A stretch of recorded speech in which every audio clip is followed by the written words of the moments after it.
Good morning to all of you. मैं doctor Neeru Sen health healing centre की तरफ से आपका हार्दिक अभिनंदन करती हूँ। साथियों, आज हम बात करेंगे सर्वाइकल के बारे में। बहुत कॉमन डिसीज़ है, बहुत सारे लोगों में देखी जाती है।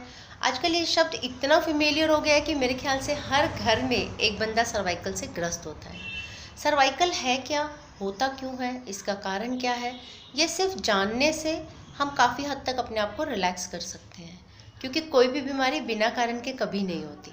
आपको पता होना चाहिए कि सर्वाइकल की वजह से लोगों को बहुत सारी समस्याएं होती हैं, जैसे कि हाथों में झंझनाहट आना, हाथों में सुनपन होना, उंगलियों का नीला होना, पर्टिकुलर किसी उंगली का काम करना बंद कर देना, अंगूठे के आसपास के एरिया में कंटिन्यूसली दर्द रहना, कलाई में या बाजू में दर्द रहना, शोल्डर के नीचे और कोहनी के ऊपर के भाग में यानी बाजू के इस पोर्शन में दर्द होना, या गर्दन में किसी भी तरह का तनाव या खिंचाव, ये सारे सिम्टम्स हैं जो कि सर्वाइकल की वजह से होते हैं। अब जानना चाहेंगे कि होता क्यों है। सबसे बड़ी बात, जब हम अपनी बॉडी को ज़्यादा रिलैक्स करते हैं तो उस कंडीशन में सर्वाइकल होता है, क्योंकि हम प्रॉपर तरीके से अगर नहीं सो पाए हैं, अगर हमारा तकिया जो है वो प्रॉपर नहीं है, हम सही ढंग से अगर सिर को सहारा नहीं दे रहे हैं सोते टाइम पे, या फिर अगर हम मोबाइल का ज़्यादा यूज़ कर रहे हैं, लैपटॉप पे कंप्यूटर पे ज़्यादा काम हो रहा है, रिटर्न वर्क ज़्यादा करते हैं स्टूडेंट्स में ख़ास तौर से, और जो यंगस्टर्स हैं, जो लोग फेमिलियर विद द मोबाइल्स हैं, उन लोगों को ये प्रॉब्लम बहुत ज़्यादा होती है। ठीक करने का तरीका बहुत आसान है। कुछ एक्सरसाइज हैं जो आप रेगुलर अपने शेड्यूल में फॉलो कीजिए, बहुत जल्दी और बहुत अच्छे रिजल्ट आप लोगों को मिल जाएंगे।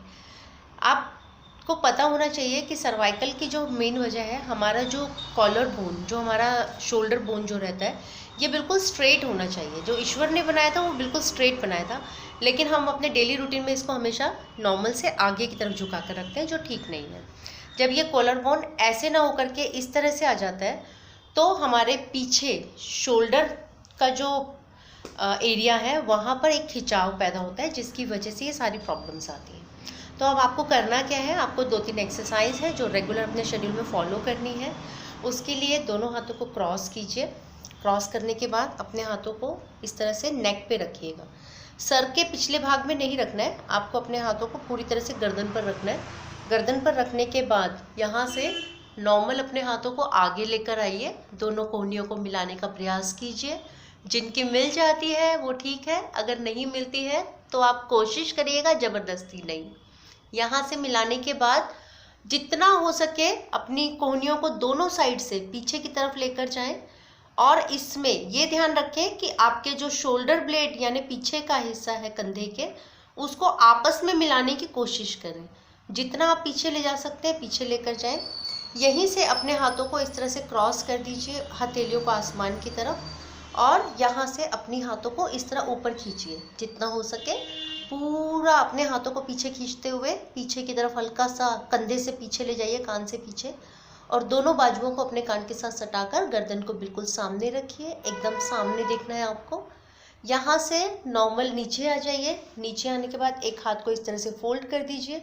आपने पीछे कुछ नहीं पकड़ना है, सिर्फ अपने हाथ को कोहनी को आसमान की तरफ करना है, और दूसरे हाथ से इस कोहनी को इस तरह पकड़ लीजिए।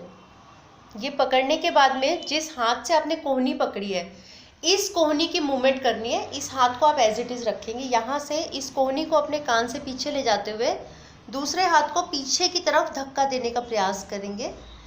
बहुत से लोग इसको ऐसे करेंगे, ऐसे नहीं करना है आपको। आपको ये हाथ की कोहनी जो है वो कान से पीछे लेके जानी है दूसरे हाथ की, और इसी तरह से दूसरे हाथ को पीछे फोल्ड कर दीजिए, और इस कोहनी को आप इस तरह से पीछे ले जाइए जितना ले जा सकते हैं। ये 5 एक्सरसाइज है जो आपको रेगुलर बेस पे करनी है। आप इनको करिए और बहुत जल्द आपको बहुत अच्छा रिजल्ट मिलेगा। ये मेरा खुद का अनुभूत है।